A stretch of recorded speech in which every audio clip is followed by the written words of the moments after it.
view the comments. Oh, okay. Thank you. Hi, everyone. Today we're going to read The Great Gatsby by Scott Fitzgerald. So we're going to start soon. Feel free to join in for a reading session this Sunday. We're going through chapter 1 of The Great Gatsby. So hopefully everyone's having a good weekend. We shall start in a bit.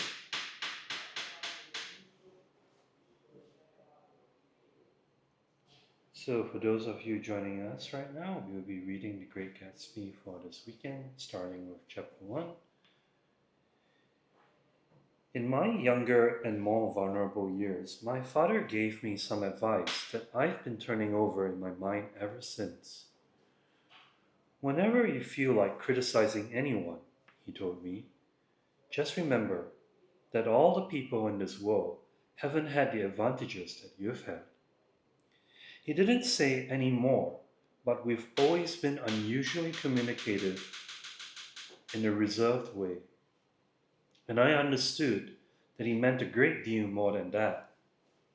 In consequence, I'm inclined to reserve all judgments,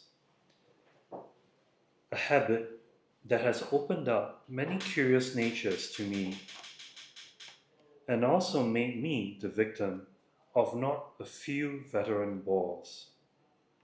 The abnormal mind is quick to detect and attach itself to this quality when it appears in the normal person. And so it came about that in college I was unjustly accused of being a politician because I was privy to the secrets, to the secret griefs of wild unknown men. Most of the confidences were unsought. Frequently I have feigned sleep, preoccupation, or a hostile levity when I realized by some unmistakable sign that an intimate revelation was quivering on the horizon. For the intimate revelations of young men, or at least the terms in which they express them, are usually plagiaristic and marred by obvious suppressions.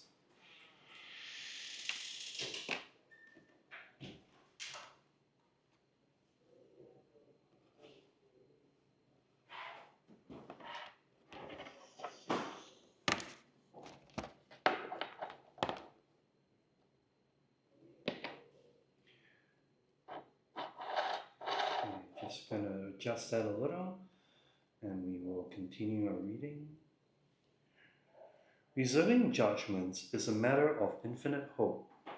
I am still a little afraid of missing something if I forget that. As my father snobbishly suggested, and I snobbishly repeat, the sense of the fundamental decencies is parceled out unequally at birth.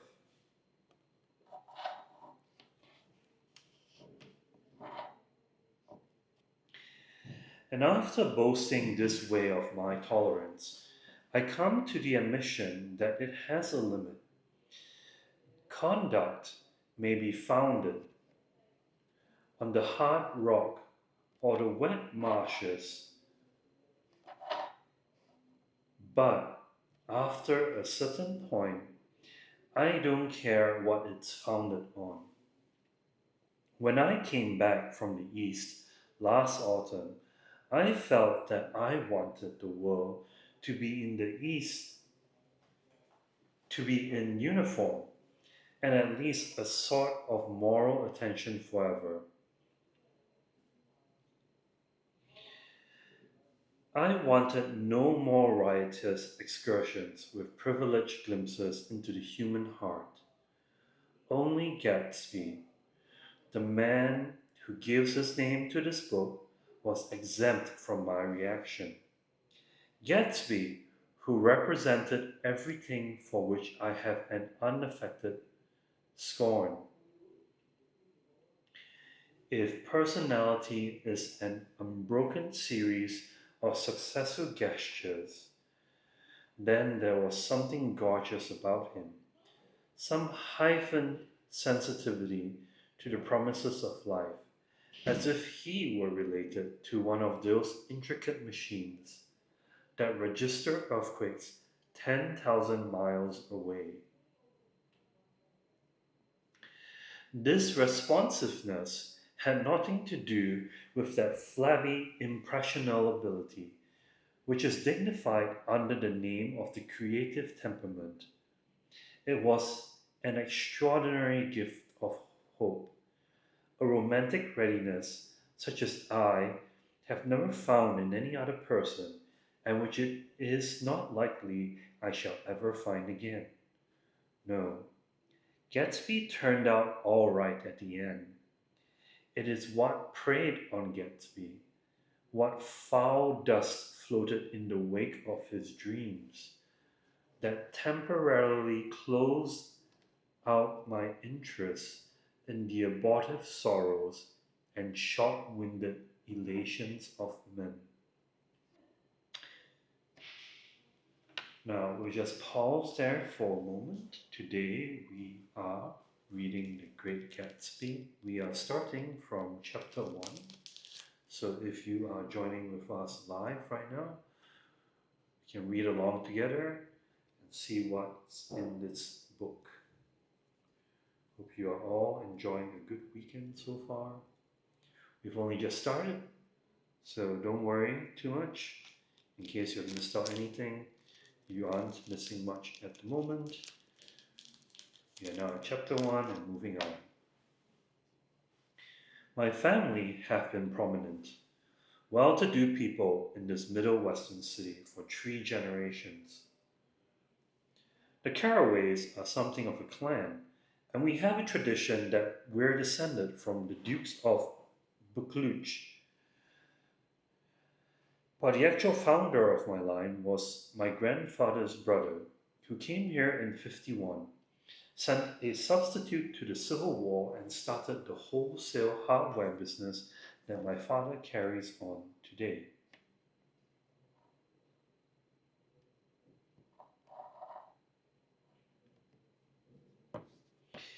I never saw this great uncle, but I'm supposed to look like him, with special reference to the rather hard boiled painting that hangs in father's office. I graduated from New Haven in 1915, just a quarter of a century after my father, and a little later I participated in that delayed Teutonic migration known as the Great War. I enjoyed the counter raid so thoroughly that I came back restless. Instead of being the warm center of the world, the Middle West now seemed like the ragged edge of the universe. So I decided to go east and learn the bond business. Everybody I knew was in the bond business, and so I suppose it could support one more single man.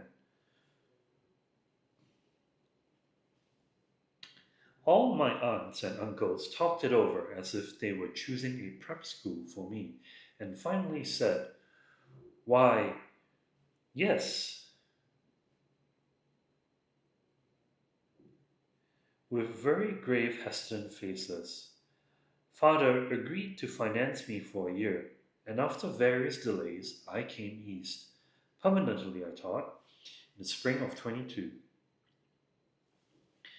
The practical thing was to find rooms in the city, but it was a warm season, and I had just left a country of white lawns and friendly trees.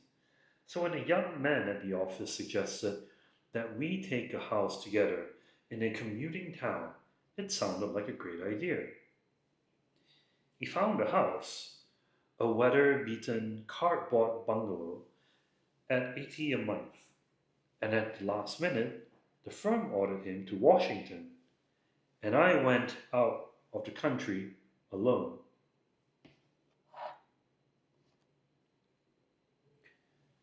I had a dog, At least I had him for a few days until he ran away.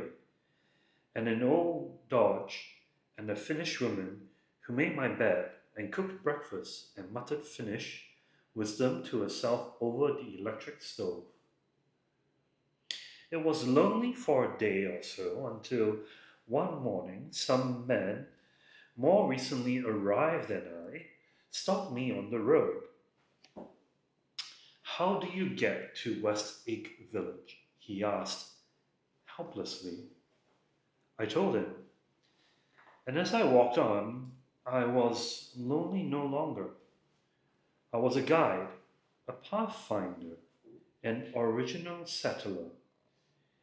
He had casually conferred on me the freedom of the neighborhood. And so, with the sunshine and the great bursts of leaves growing on the trees, just as things grow in fast movies, I had that familiar conviction that life was beginning over again with the summer. There was so much to read, for one thing, and so much fine health to be pulled down out of the young, brief, giving air.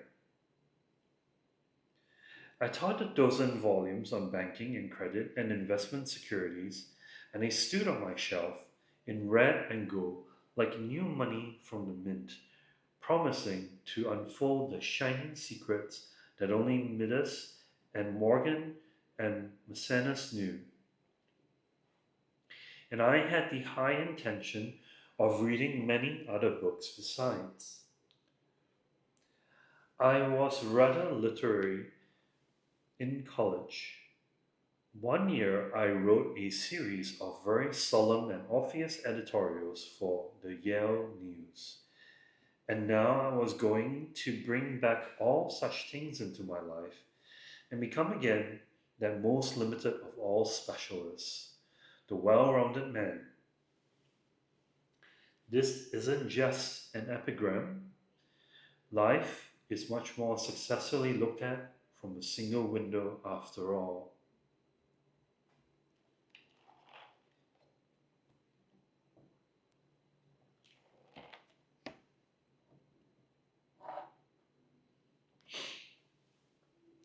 It was a matter of chance that I should have rented a house in one of the strangest communities in North America.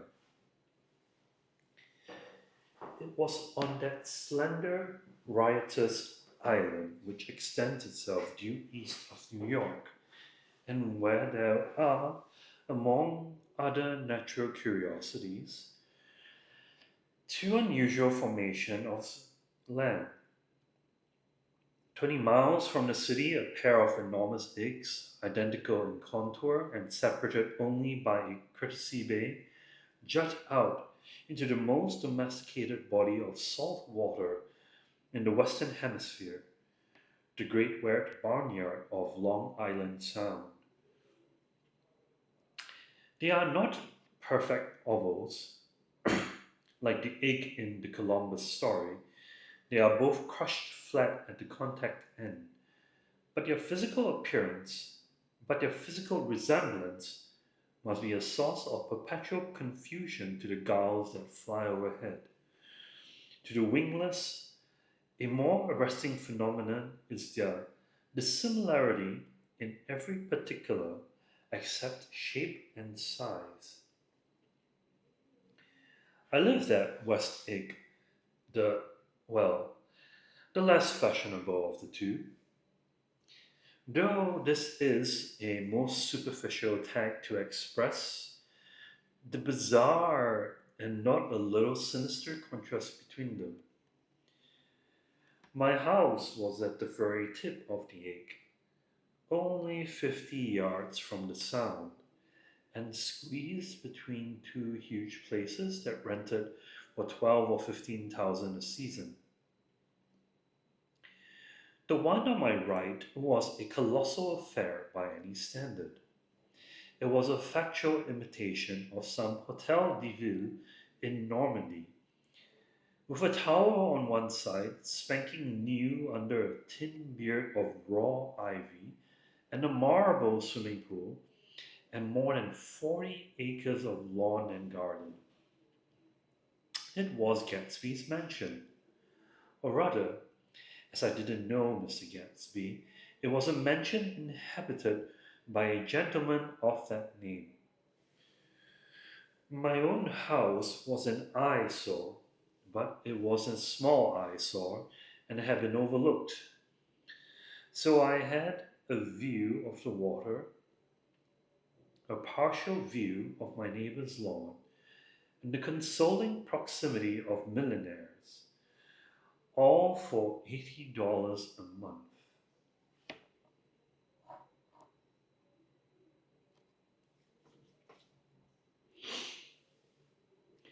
Across the Courtesy Bay, the white palaces of fashionable East Egg glittered along the water, and the history of the summer really begins on the evening I drove over there to have dinner with Tom Buchanan's. Daisy was my second cousin once removed, and I'd known Tom in college. And just after the war, I spent 2 days with them in Chicago. Her husband, among various physical accomplishments, had been one of the most powerful ends that ever played football at New Haven, a national figure in a way, one of those men who reached such an acute limited excellence at 21 that everything afterward savors of anticlimax. His family was his family were enormously wealthy.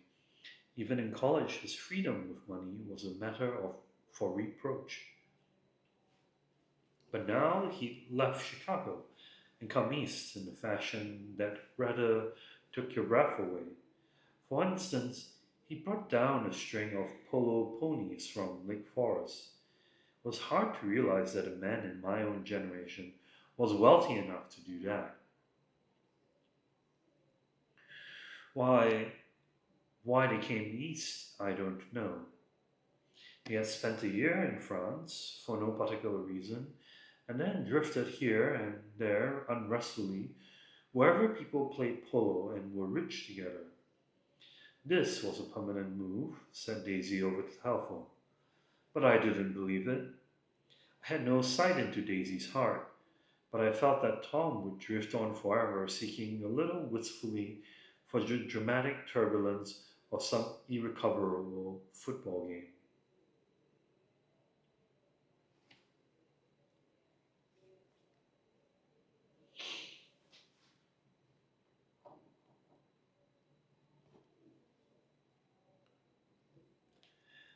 And so it happened that on a warm, windy evening, I drove over to East Egg to see two old friends whom I scarcely knew at all. Your house was even more elaborate than I expected. A cheerful red and white Georgian colonial mansion overlooking the bay. The lawn started at the beach and ran toward the front door for a quarter of a mile, jumping over sundials and brick walks and burning gardens.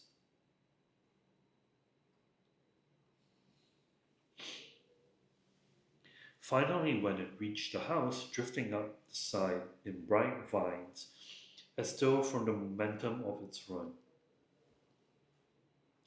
The front was broken by a line of French windows, glowing now with reflected gold and wide open to the warm, windy afternoon.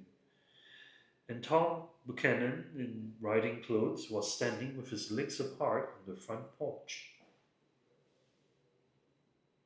He had changed since his New Haven years.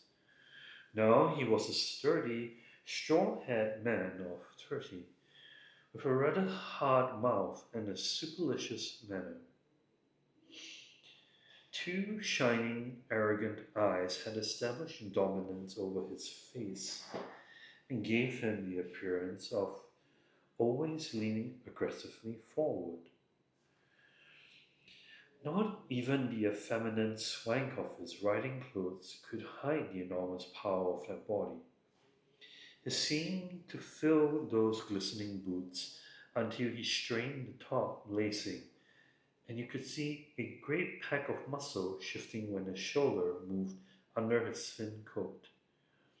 It was a body capable of enormous leverage, a cruel body. His speaking voice, a gruff, husky tenor, added to the impression of fractiousness he conveyed. There was a touch of paternal contempt in it,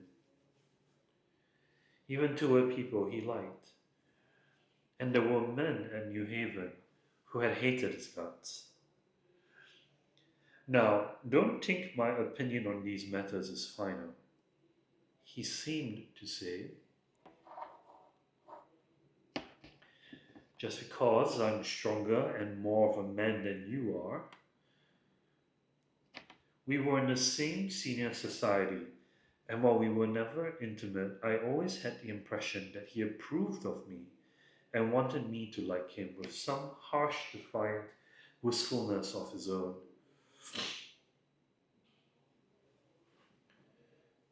We walked, we talked for a few minutes on the sunny porch. I've got a nice place here, he said, his eyes flashing about restlessly.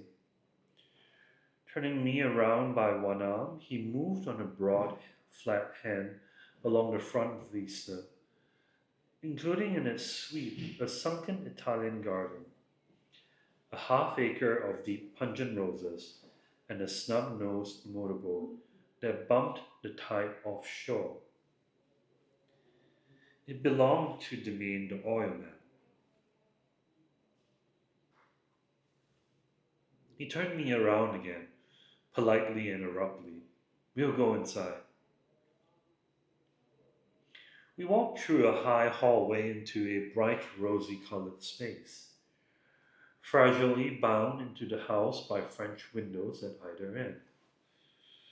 The windows were ajar and gleaming white against the fresh grass outside that seemed to grow a little way into the house. A breeze blew through the room, blue curtains in at one end and out the other like pale flags, twisting them up toward the frosted wedding cake of the ceiling, and then rippled over the wine colored rug, making a shadow on it as wind does on the sea. The only completely stationary object in the room was an enormous couch on which two young women were buoyed up as though upon an anchored balloon. They were both in white, and their dresses were rippling and fluttering as if they had just been blown back in after a short flight around the house. I must have stood for a few moments listening to the whip and snap of the curtains, the groan of the picture on the wall. Then there was a boom as Tom Bunnaken shut the rear windows and caught wind died out about the room, and the curtains and the rugs and the two young women ballooned slowly to the floor.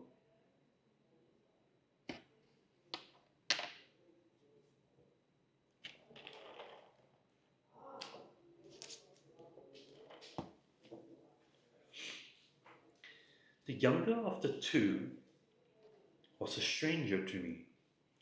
She was extended full length at her end of the divan, completely motionless and with her chin raised a little, as if she were balancing something on it, which was quite likely to fall. If she saw me out of the corner of her eyes, she gave no hint of it.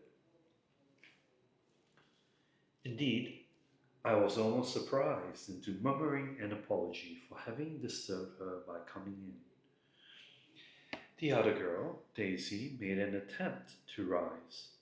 She leaned slightly forward with a conscientious expression. Then she laughed, an absurd, charming little laugh, and I laughed too and came forward into the room. I'm paralyzed with happiness. She laughed again, as if she said something very witty, and held my hand for a moment, looking up into my face.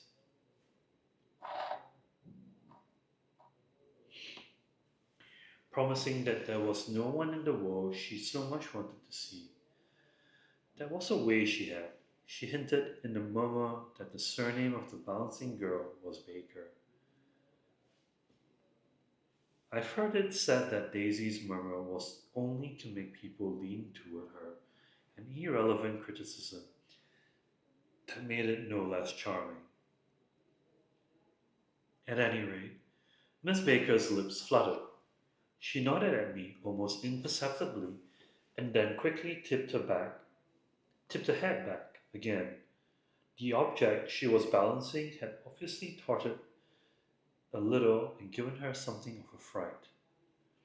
Again, a sort of apology arose to my lips. Almost any exhibition of complete self sufficiency draws a stunned tribute from me.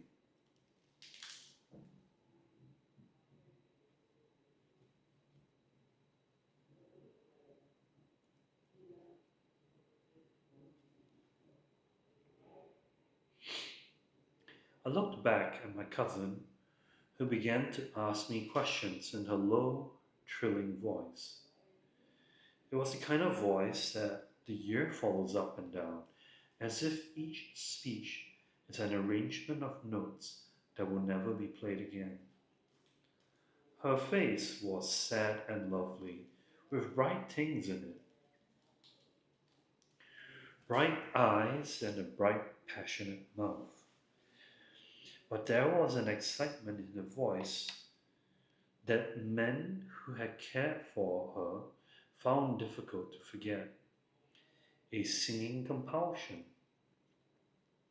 a whispered, listen, a promise that she had done gay, exciting things just a little while since, and that they were gay, exciting things hovering in the next hour. I told her how I had stopped off in Chicago for a day on my way east and how a dozen people had sent their love through me. Do they miss me? She cried ecstatically. The whole town is desolate. All the cars have the left rear wheel painted black as a mourning wreath, and there's a persistent wail all night along the North Shore. How gorgeous! Let's go back, Tom, tomorrow. Then she added irrelevantly, you ought to see the baby. I'd like to. She's asleep. She's 2 years old. Haven't you ever seen her? Never. Well, you ought to see her. She's Tom Buchanan, who had been hovering restlessly about the room, stopped and rested his hand on my shoulder.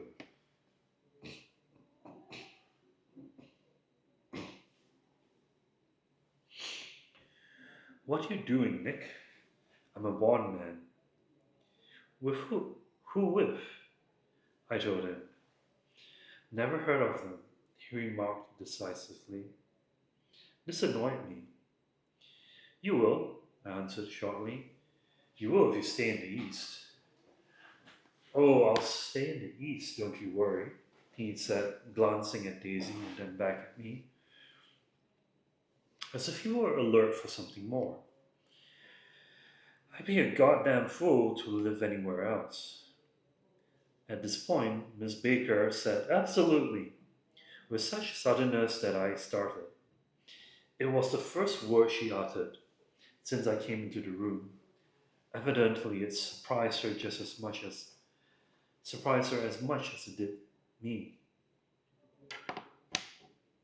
For she yawned and, with a series of rapid, deft movements, stood up into the room. I'm stiff, she complained. I've been lying on that sofa for as long as I can remember. Don't look at me, Daisy retorted. I've been trying to get you to New York all afternoon. No thanks, said Miss Baker, to the four cocktails just in from the pantry. I'm absolutely in training. Her host looked at her incredulously. You are? He took down his drink as if it were a drop in the bottom of the glass. How you ever get anything done is beyond me. I looked at Miss Baker, wondering what it was she got done. I enjoyed looking at her.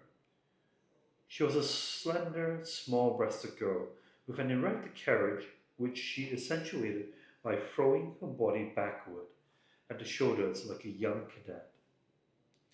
Her grey, sun-strained eyes looked back at me with polite reciprocal curiosity out of a wan, charming, discontented face. It occurred to me now that I had seen her, or a picture of her, somewhere before. You live in Westig, she remarked contemptuously. I know somebody there. I don't know a single. You must know Gatsby. Gatsby? Demanded Daisy. What Gatsby? Before I could reply that he was my neighbor dinner Before I could reply that he was my neighbor, dinner was announced. Wedging his tense arm imperatively under mine, Tom Bunnakin compelled me from the room as though he were moving a checker to another square. Slenderly, languidly, their hands set lightly on their hips, the two young women preceded us out onto a rosy-colored porch open toward the sunset, where four candles flickered on the table in the diminished wind. Why candles? Objected Daisy, frowning.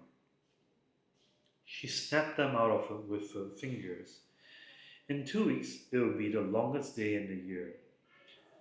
She looked at us all radiantly. Do you always watch for the longest day of the year and then miss it? I always watch for the longest day in the year and then miss it. We ought to plan something, yawned Miss Baker, sitting down at the table as if she were getting into bed. All right, said Daisy. What will we plan? She turned to me helplessly. What do people plan?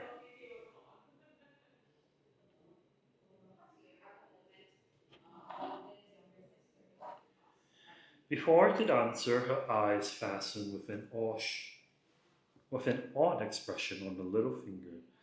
Look, she complained. I hurt it. We all looked. The knuckle was black and blue. You did it, Tom, she said accusingly. I know you didn't mean to, but you did do it. That's what I get for marrying a brute of a man, a great big hulking physical specimen of a. I hate that word hulking, objected Tom crossly, even in kidding. Hulking, insisted Daisy. Sometimes she and Miss Baker talked at once, unobtrusively, and with a bantering inconsequence that was never quite chatter. That was as cool as their white dresses, and their impersonal eyes in the absence of all desire. They were here, and they accepted Tom and me, making only a polite, pleasant effort to entertain or to be entertained. They knew that presently dinner would be over, and a little later the evening too would be over, and casually put away. It was sharply different from the West, where an evening was hurried from face to face toward its close in a continually disappointed anticipation, or else in sheer nervousness, or in sheer nervous dread of the moment itself.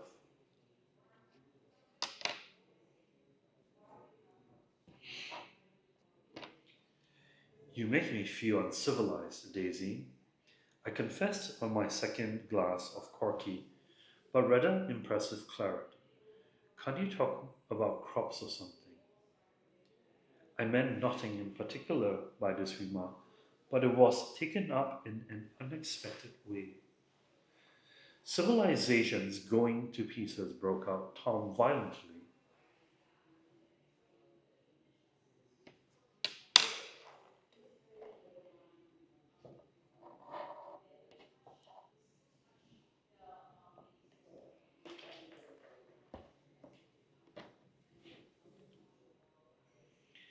I've gotten to be a terrible pessimist about things.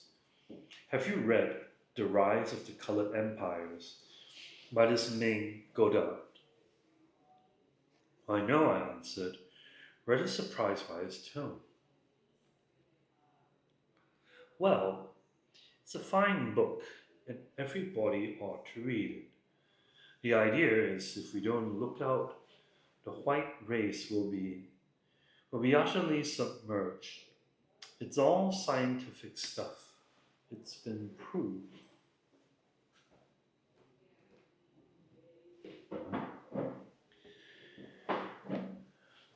Tom's getting very profound, said Daisy with an expression of unthoughtful sadness. He reads books. He reads deep books with long words in them. What was the word we? Well, these books are all scientific, insisted Tom, glancing at her impatiently. This fellow has worked out the whole thing. It's up to us who are the dominant race to watch out, or these other races will have control of things. We've got to beat them down, whispered Daisy, winking ferociously toward the fervent sun. You ought to live in California, began Miss Baker, but Tom interrupted her by shifting heavily in his chair. This idea is that we're not it. I am, and you are, and after an infinitesimal, after an infinitesimal hesitation, he included Daisy with a slight nod, and she winked at me again. And we've produced all the things that go to make civilization. Oh, science and art and all that. Do you see? There was something pathetic in his concentration, as if his complacency, more acute than of old, was not enough to him any more. And almost immediately the telephone rang inside, and the butler left the porch. Daisy seized upon the momentary interruption and leaned toward me. I'll tell you a family secret, she whispered enthusiastically. It's about the butler's nose. Do you want to hear about the butler's nose?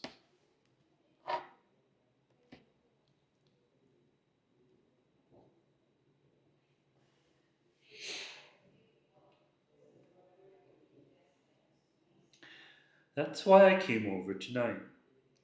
Well, he wasn't always a butler. He used to be the silver polisher for some people in New York that had a silver service for 200 people. He had to polish it from morning to night until finally it began to affect his nose. Things went from bad to worse, suggested Miss Baker. Yes, things went from bad to worse until finally he had to give up his position. For a moment, the last sunshine fell with romantic affection upon her glowing face. Her voice compelled me forward breathlessly as I listened. Then the glow faded, each light deserting her with lingering regret, like children leaving a pleasant street at dusk.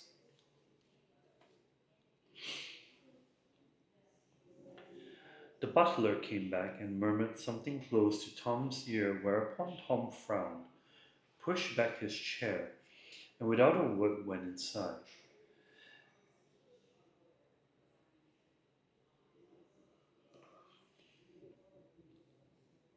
As if his absence quickened something within her, Daisy leaned forward again, her voice glowing and singing.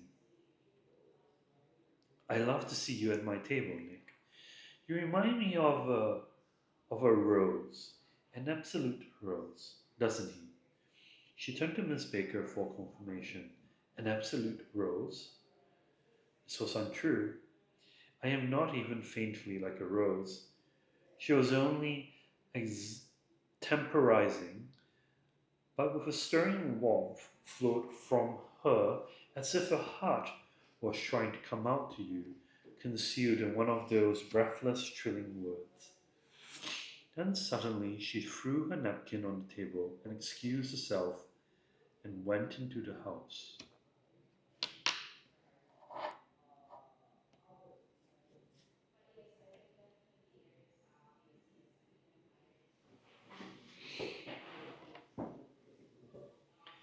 Miss Baker and I exchanged a short glance, consciously devoid of meaning. I was about to speak when she sat up alertly and said shh in a warning voice. A subdued, impassioned murmur was audible in the room beyond, and Miss Baker leaned forward, unashamed, trying to hear. The murmur trembled on the verge of coherence, sank down, mounted excitedly, and then ceased altogether. This Mr. Gatsby you spoke of is my neighbor, I said. Don't talk. I want to hear what happens. Is something happening? I inquired innocently. You mean to say you don't know? Said Miss Baker, honestly surprised. I thought everybody knew. I don't.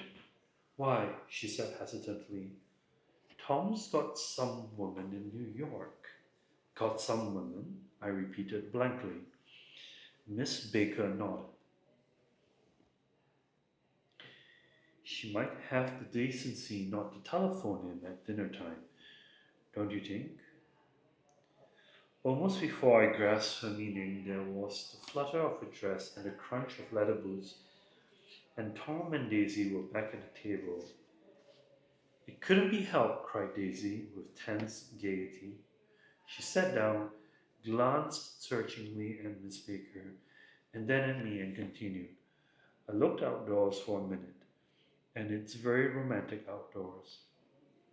There's a bird on the lawn that I think must be a nightingale, come over on the cunnet or white star line. He's singing away, her voice sang. It's romantic, isn't it, Tom?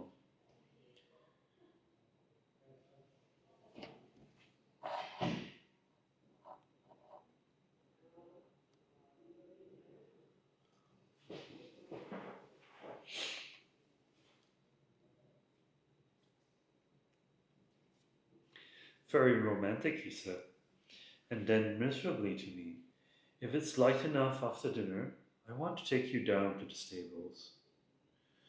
The telephone rang inside, startlingly, and as Daisy shook her head decisively at Tom, the subject of the stables, in fact, all subjects vanished into air. Among the broken fragments of the last 5 minutes at table, I remember the candles being lit again, pointlessly, and I was conscious of wanting to look squarely at everyone and yet to avoid all eyes. I couldn't guess what Daisy and Tom were thinking, but I doubt even if Miss Baker, who seemed to have mastered a certain hardy skepticism, was able utterly to put this fifth guest's shrill, metallic urgency out of mind. To a certain temperament, the situation might have seemed intriguing. My own instinct was to telephone immediately for the police. The horses, needless to say, were not mentioned again. Tom and Miss Baker were several feet of twilight between them strode into the library, as if to a vigil beside a perfectly tangible body, while trying to look pleasantly interested in a little deaf. I followed Daisy around a chain of connecting verandas to the porch in front. In this deep gloom, we sat down side by side on a wicker settee. Daisy took her face in her hands, as if feeling its lovely shape, and her eyes moved gradually out into the velvet dusk. I saw that turbulent emotions possessed her, so I asked what I thought would be sedative questions about her little girl.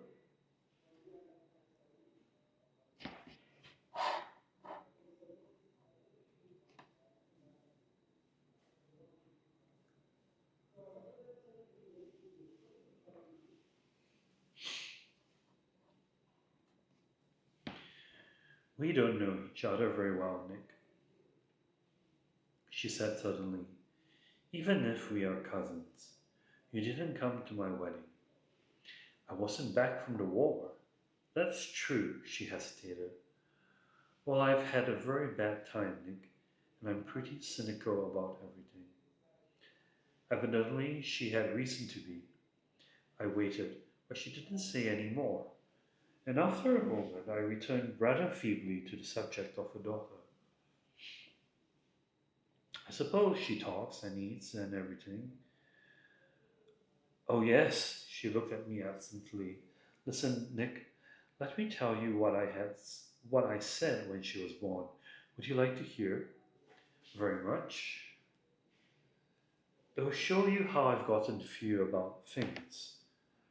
Well, she was less than an hour old, and Tom was God knows where. I woke up out of the ether with an utterly abandoned feeling, and asked the nurse right away if it was a boy or a girl. She told me it was a girl, and so I turned my head away and wept. All right, I said, I'm glad it's a girl, and I hope she'll be a fool. That's the best thing a girl can be in this world, a beautiful little fool. You see, I think everything's terrible anyhow, she went on in a convinced way. Everybody thinks so. The most advanced people, and I know.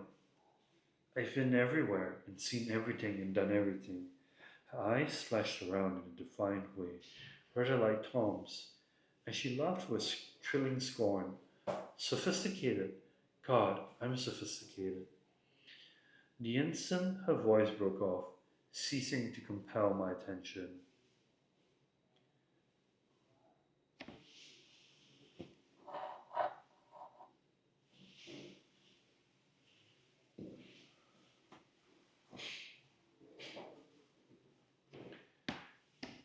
My belief, I felt the basic insincerity of what she had said. It made me uneasy, as though the whole evening had been a trick of some sort to exact a contributory emotion from me. I waited, and sure enough, in a moment she looked at me with an absolute smirk on her lovely face, as if she had asserted a membership in a rather distinguished secret society to which she and Tom belonged.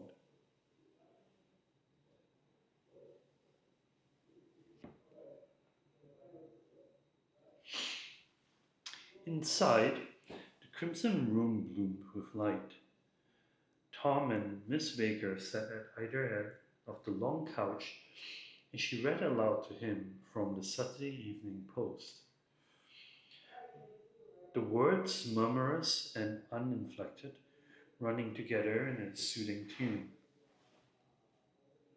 The light lamp, the lamplight, bright on his boots and dull on the autumn leaf yellow of her hair, glinted along the paper as she turned the page with a flutter of slender muscles in her arms. When we came in, she held us silent for a moment with a lifted hand. To be continued, she said, tossing the magazine on the table, in our very next issue. Her body asserted itself with a restless movement of her knee, and she stood up. 10 o'clock, she remarked, apparently finding the time on the ceiling. Time for this good girl to go to bed. Jordan's going to play in the tournament tomorrow, explained Daisy, over at Westchester. Oh, you're Jordan Baker. I knew now why her face was familiar. Its pleasing, contemptuous expression had looked out at me from many rotogravure pictures of the sporting life at Asheville and Hot Springs and Palm Beach. I had heard some story of her too, a critical, unpleasant story, but what it was I had forgotten long ago.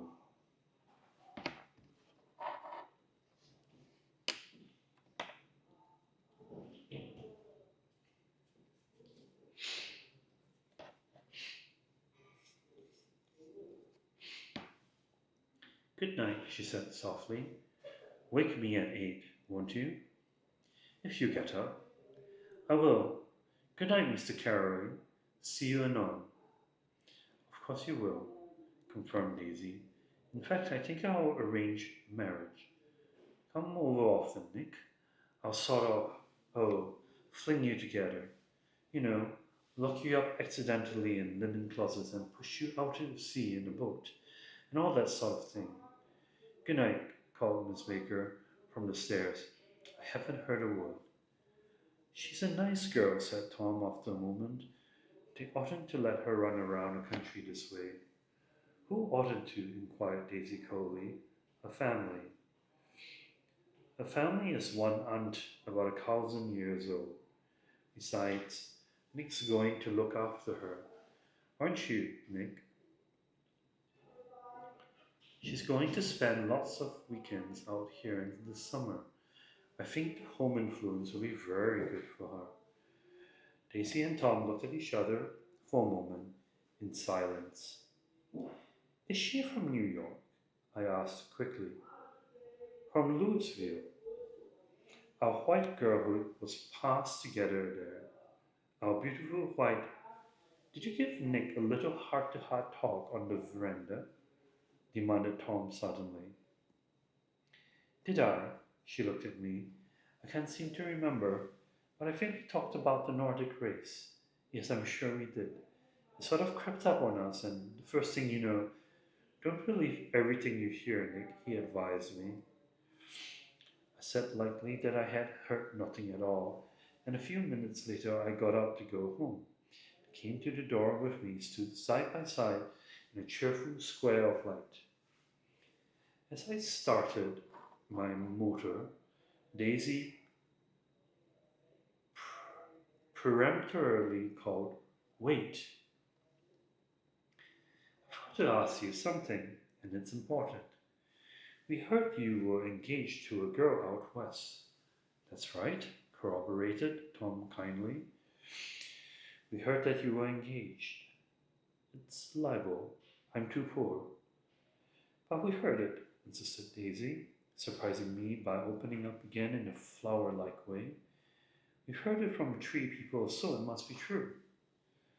Of course, I knew that they were referring to, but I wasn't even vaguely engaged.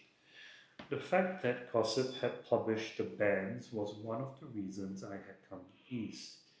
You can't stop going with an old friend on account of rumors, and on the other hand, I had no intention of being rumored into marriage. Their interests rather touched me and made them less remotely rich. Nevertheless, I was confused and a little disgusted as I drove away. It seemed to me that the thing for Daisy to do was to rush out of the house, child in arms, but apparently there were no such intentions in her head. As for Tom, the fact that he had some women in New York was really less surprising than that he had been depressed by a book. Something was making him nibble at the edge of stale ideas, as if his sturdy physical egotism no longer nourished his peremptory heart.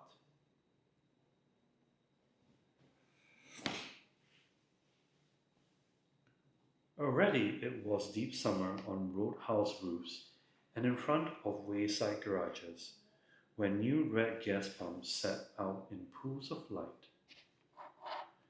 And when I reached my estate at West Egg, I ran the car under a shed and sat for a while on an abandoned grass roller in the yard. The wind had blown off, leaving a loud, bright night, with wings beating in the trees and a persistent organ sound as the full bellows of the earth blew the frogs full of life. The silhouette of a moving cat wavered across the moonlight, and turning my head to watch it, I saw that I was not alone. 50 feet away, a figure had emerged from the shadow of my neighbor's mansion and was standing with his hands in his pockets, regarding the silver pepper of the stars. Something in his leisurely movements and the secure position of his feet upon the lawn suggested that it was Mr. Gatsby himself, come out to determine what share was his of our local heavens. I decided to call to him. Miss Baker had mentioned him at dinner, and that would do for an introduction. But I didn't call to him, for he gave a sudden intimation that he was content to be alone. He stretched out his arms toward the dark water in a curious way, and far as I was from him, I could have sworn he was trembling. Involuntarily, I glanced seaward, and distinguished nothing except a single green light, minute and far away, that might have been the end of a dock. When I looked once more for Gatsby, he had vanished, and I was alone again in the unquiet darkness. And now we'll take a short little break before we continue with chapter 2.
Hello and welcome back. Hope everyone's having a good weekend. We are going through The Great Gatsby. We just finished chapter 1 and now we'll be moving on to chapter 2 just in a bit.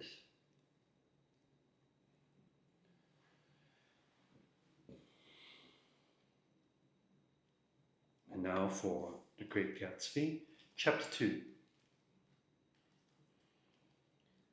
About halfway between West Egg and New York, the motor road hastily joins the railroad and runs beside it for a quarter of a mile, so as to shrink away from a certain desolate area of land. This is a valley of ashes, a fantastic farm where ashes grow like wheat, into ridges and hills and grotesque gardens where ashes take the forms of houses and chimneys and rising smoke, and finally with a transcendent effort of men who move dimly and already crumbling through the powdery air. Occasionally,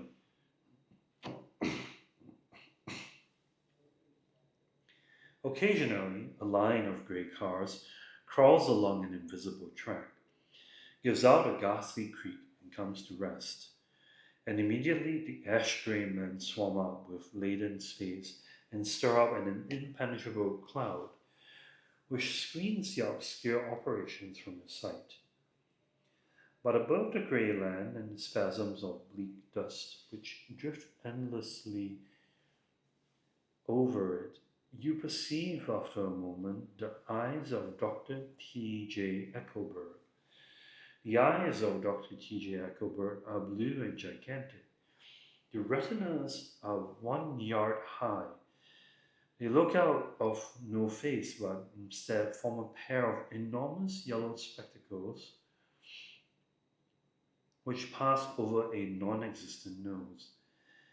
Evidently, some wild wag of an occultist set them there to fatten his practice in the borough of Queens, and then sank down himself into eternal blindness, or forgot them and moved away, with his eyes dimmed a little by many painless days under sun and rain. Brood on over the solemn dumping ground. The Valley of Ashes is bounded on one side by a small foul river, and when the drawbridge is up to let barges through, passengers on waiting trains can stare at the dismal scene for as long as half an hour. There is always a halt there of at least a minute, and it was because of this that I first met Tom Buchanan's mistress.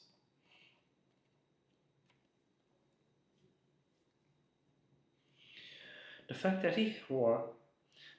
he had one was insisted upon whenever he was known.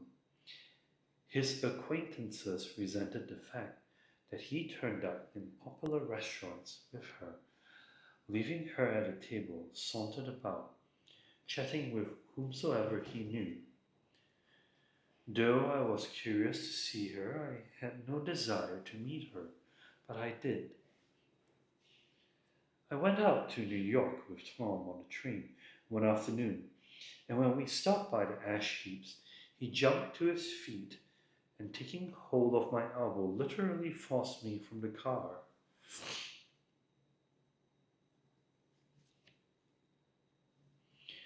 We're getting off, he insisted. I want you to meet my girl. I think he tanked up a good deal at luncheon, and his determination to have my company bordered on violence. The, superli- the, supers- the supercilious assumption was that on a Sunday afternoon I had nothing better to do. I followed him over a low whitewashed railroad fence, and we walked back 100 yards along the road under Dr. Ecclebird's persistent stare. The only building in sight was a small block of yellow brick sitting on the edge of the wasteland, a sort of compact main street ministering to it, and contiguous to absolutely nothing. One of the 3 shops it contained was for rent, and another was an all-night restaurant, approached by a trail of ashes. The third was a garage, repairs, George B. Wilson, cars bought and sold, and I followed Tom inside.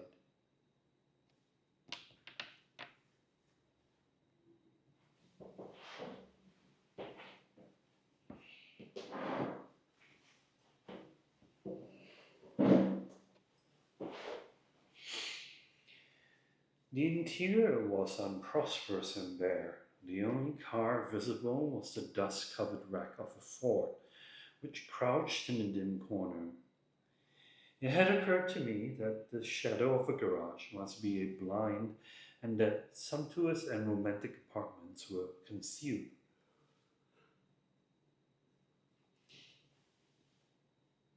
Overhead, when the proprietor himself appeared in the door of an office, wiping his hands on a piece of waste.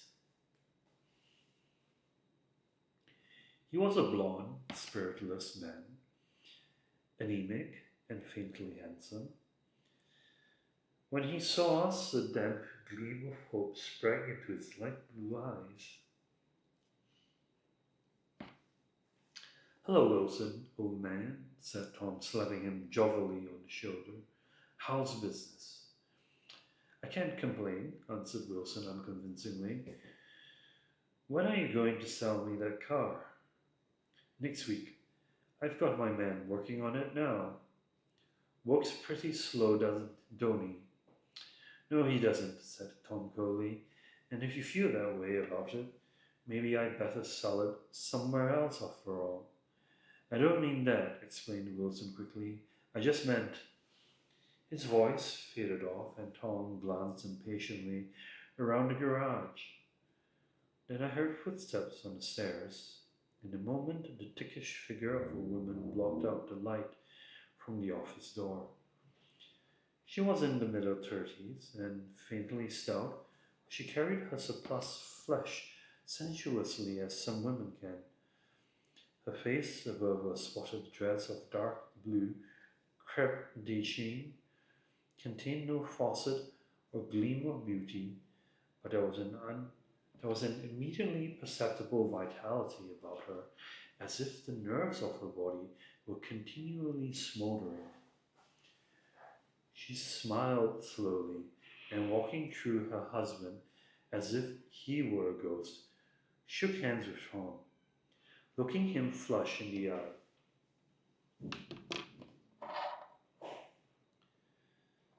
Then she wet her lips and, without turning around, spoke to her husband in a soft, coarse voice. "Get some chairs, why don't you, so somebody can sit down?"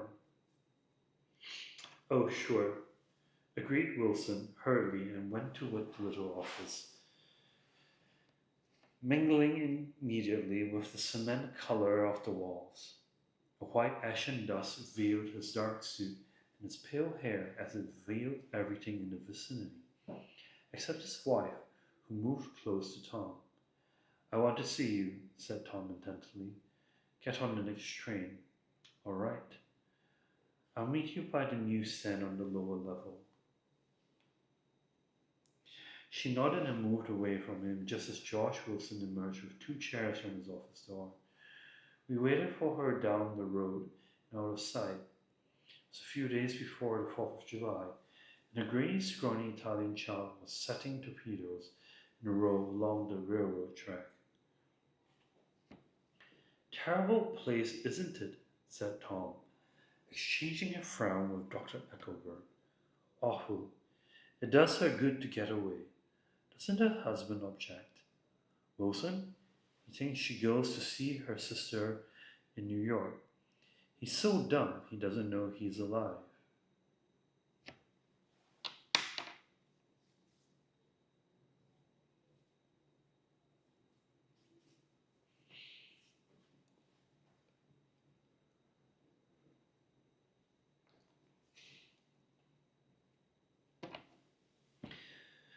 So Don Buchanan and his girl and I went up together to New York. Well, not quite together, for Mrs. Wilson sat discreetly in another car. Tom deferred that much to the sensibilities of those e-ciggers who might be on the train.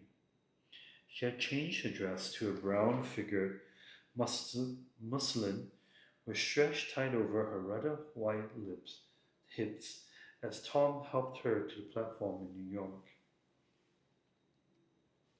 At the newsstand, she bought a copy of Town's Tattle and a moving picture magazine, and in the station drugstore, some cold cream and a small flask of perfume. Upstairs, in the solemn echoing drive, she let four taxicabs drive away before she had selected a new one. lavender colored with grey upholstery, and indiscreetly slid out from the mass of the station into the glowing sunshine. But immediately she turned sharply from the window and, leaning forward, tapped on the front glass.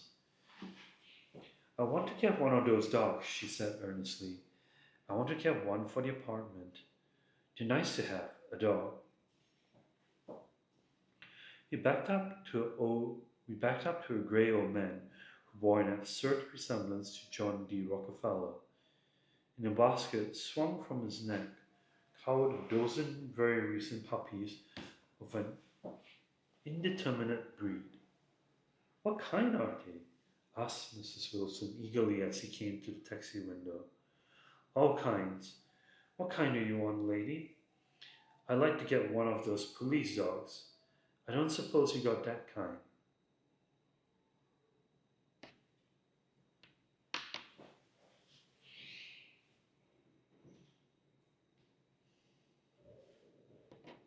The man peered doubtfully into the basket, plunged in his hand and drew one out, wriggling by the back of the neck.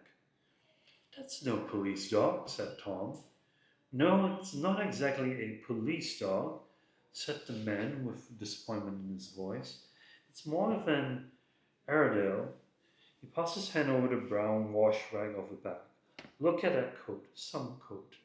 As a dog that will never bother you with catching a cold. I think it's cute, said Mrs. Wilson enthusiastically. How much is it? That dog?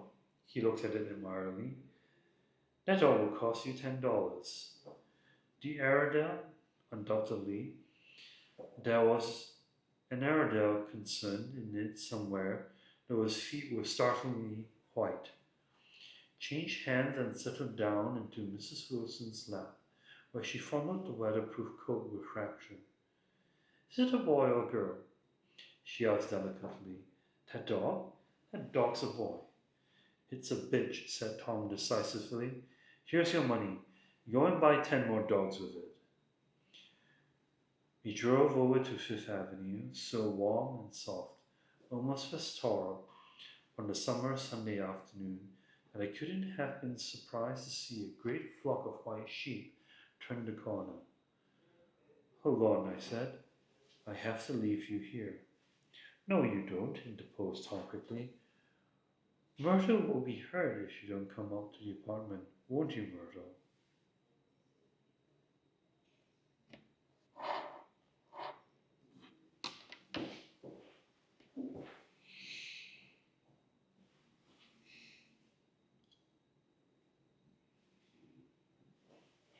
Come on, she urged. I'll telephone my sister, Catherine. She's said to be very beautiful by people who ought to know. Well, I'd like to, but we went on, cutting back again over the park toward the West Hundreds at 158th Street. The cab stopped at one slice in the long white cake of apartment houses. Throwing a regal homecoming glance around the neighborhood, Mrs. Wilson gathered up the dog and the other purchasers and went haughtily in. I'm going to have the McKees come up, she announced as we rose in the elevator. And of course, I got to call up my sister too. The apartment was on the top floor. A small living room, a small dining room, a small bedroom and a bath. The living room was crowded to the doors with a set of tapestry furniture entirely too large for it, so that to move about was to stumble continually over scenes of ladies swinging in the gardens of Versailles. The only picture was an over-large photograph, apparently a hen sitting on a blurred rock. Looked at from a distance, however, the hen resolved itself to a bonnet, and the countenance of a stout old lady beamed down into the room. Several old copies of Town Tattle lay on the table together with a copy of Simon Called Peter, and some of the small scandal magazines of Broadway. Mrs. Wilson first concerned with the dog. Mrs. Wilson was first concerned with the dog. A reluctant elevator boy went for a box full of straw and some milk, to which he added, on his own initiative, a tin of large hard dog biscuits, one of which decomposed apathetically in a saucer of milk all afternoon. Meanwhile, Tom brought out a bottle of whiskey from a locked bureau door.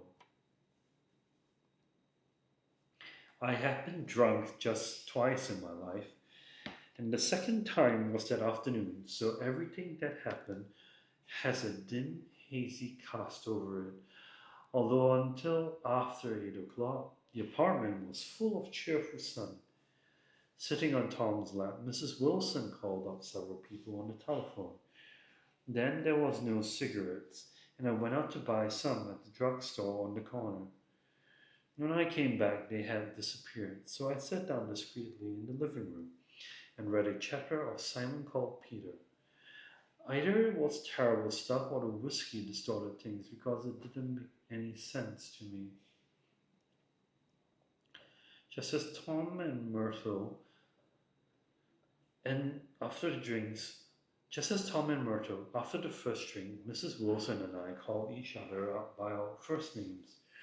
Reappear company commenced to arrive at the apartment door. The sister Catherine was a slender, worldly girl of about 30 with a solid, sticky bob of red hair and a complexion powdered milky white. Her eyebrows had been plucked and then drawn on again at a more rakish angle, but the efforts of her nature toward the restoration of the yaw alignment gave a blurred air to her face. When she moved about, there was an incessant clicking as innumerable pottery bracelets jingled up and down both her arms. She came in with such a proprietary haste and looked around so possessively at the furniture that I wondered if she lived there. But when I asked, she had laughed immoderately, repeated my question aloud, and told me she lived with a girlfriend at the hotel. Mr. McKee was a pale feminine man from the flat below.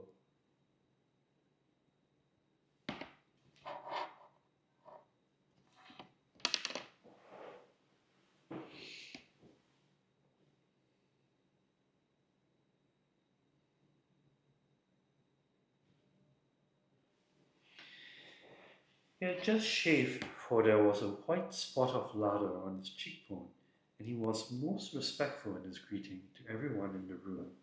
He informed me that he was in the artistic game, and I gathered later that he was a photographer, and he made the dim enlargement of Mrs. Wilson's mother, which hovered like an ectoplasm on the wall. His trail languid, some handsome and horrible. She told me with pride that her husband had photographed. She told me with pride that her husband had photographed her with 127 times since they had been married. Mrs. Wilson had changed her costume some time before and was now attired in an elaborate afternoon dress of cream-colored chiffon.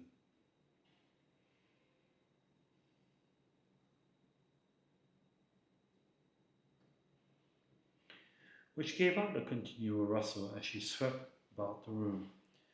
With the influence of the dress, her personality had also undergone change. The intense vitality that had been so remarkable in the garage was converted into impressive hauteur. Her laughter, her gestures, her assertions became more violently affected by the moment by moment, as she expanded the room. As she expanded, the room grew smaller around her until she seemed to be revolving on a noisy, creaking pivot through the smoky air. My dear, she told her sister in the high, mincing shout, most of these fellows will cheat you every time. All they think of is money. I had a woman up here last week to look at my feet, and when she gave me the bill, you you'd have thought she had my appendix out. What was the name of the woman? Asked Mrs. McKee. Mrs. Eberhard. She goes around looking at people's feet in their own homes.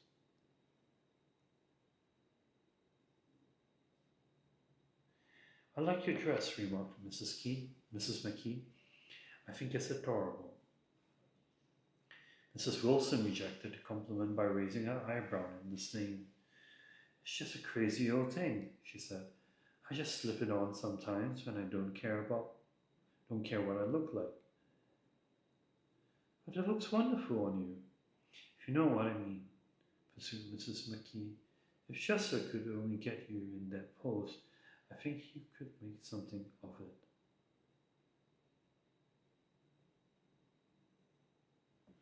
We all looked in silence at Mrs. Wilson, who removed a strand of hair from over her eyes and looked back at us with a brilliant smile. Mr. McKee regarded her intently, with his head on one side, and then moved his hand back and forth, slowly in front of his face. I should change the light, he said after a moment. I like to bring out the modeling of the features, and I try to get a hold of all the black hair. I wouldn't think of changing the light, cried Mrs. McKee. I think it's. Her husband said shh, and we all looked at the subject again, whereupon Tom Bunnakin yawned audibly and got to his feet. You McKees have something to drink, he said. Get some more ice and mineral water, Myrtle, before everybody goes to sleep. I told that boy about the ice. Myrtle raised her eyebrows in despair at the shiftlessness of the low waters. These people, you have to keep after them all the time. She looked at me and laughed pointlessly. Then she flounced over to the dog, kissed it with ecstasy, and swept into the kitchen, implying that a dozen chefs awaited her orders there. So let us make a little mark here.